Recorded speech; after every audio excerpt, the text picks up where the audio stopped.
South African President Jacob Zuma received a hostile reception when he opened Parliament on Thursday, February 12th, to deliver his State of the Nation address. However, EFF lawmakers, led by firebrand former ANC youth leader Julius Malema, used the event as an opportunity to pepper Zuma with questions about an investigation into a $23 million state-funded security upgrade to his home. Malema and Speaker of Parliament Baleka Mbete were involved in a heated exchange of words. Now joining us to look at the buzz around the State of the Nation address, we have Lanre Akinola, a lecturer based in South Africa. Many thanks for joining us. Now, Thursday's speech was Zuma's first State of the Nation address since winning an election last May. How would you evaluate it? Okay, thank you so very much. But first, let me correct this.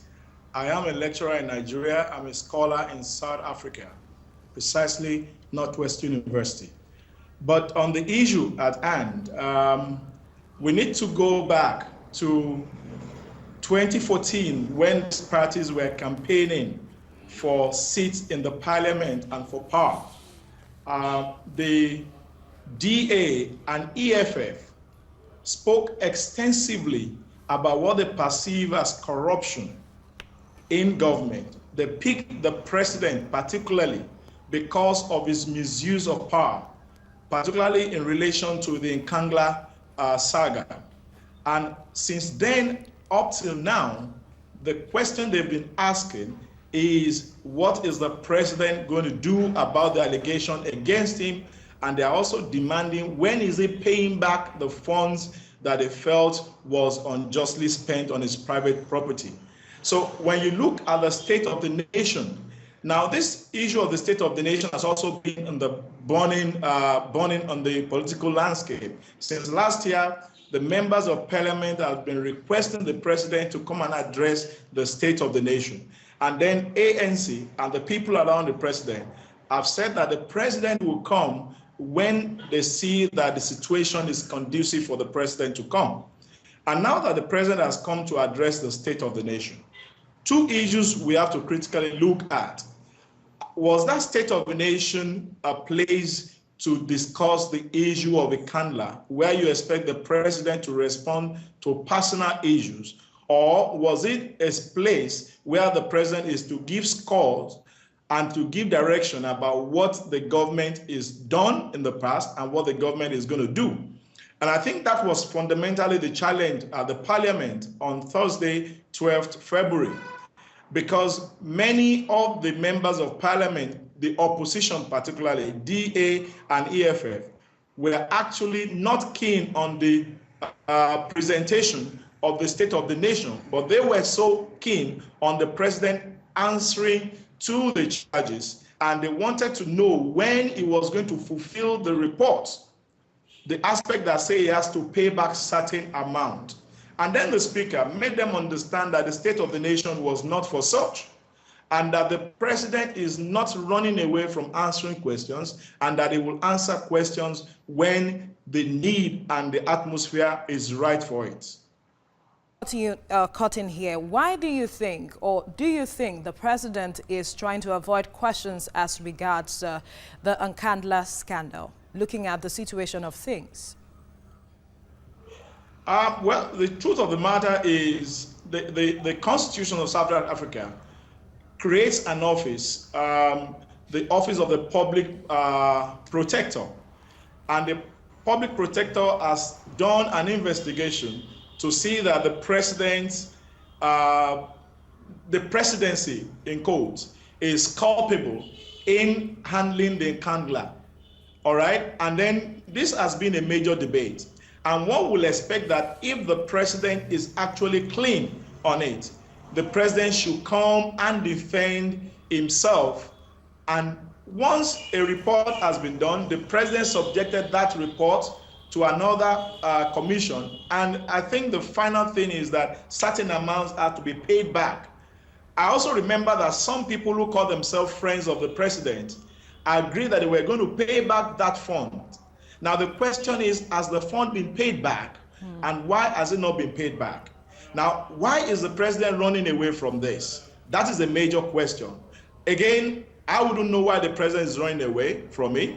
But again, the question we are also asking, was the State of the Nation the best place, okay, and the best occasion for the members of the opposition to take the president up on this? Maybe again, if they have allowed the president to give his State of the Nation, and after the speech, they now ask the president, please speak to us about this. Maybe that would have been a little bit more proper than just wanting, again, to embarrass the president and embarrass the ANC. All right, now there has been talks about using security forces to address political row, which has become a source of concern in some quarters. What do you make of this situation? Well, personally, I will look at it from this perspective. If you put DA that has about 86 members in parliament, and then EFF that has only 6%, and that you also notice that ANC has over 256 members of the parliament, and these members will always defend their party and defend their president. Now, if ANC members have decided to be as violent as EFF members have been, one can just imagine what will have happened in the House. And something like that has happened in the past. And see, if they now allow parties to take themselves up, and then it becomes a free-for-all, people will still ask the question, why can't you bring people to prevent this crisis? Now, the Speaker repeatedly asked the Honorable Malema, please, this is not the time to discuss questions. Let us listen to the President's take of the address. I'm afraid we have to end the interview here. We have run out of time, but many thanks for sharing your thoughts with us on the show. We'll go back on a quick break, and finally, we'll be next.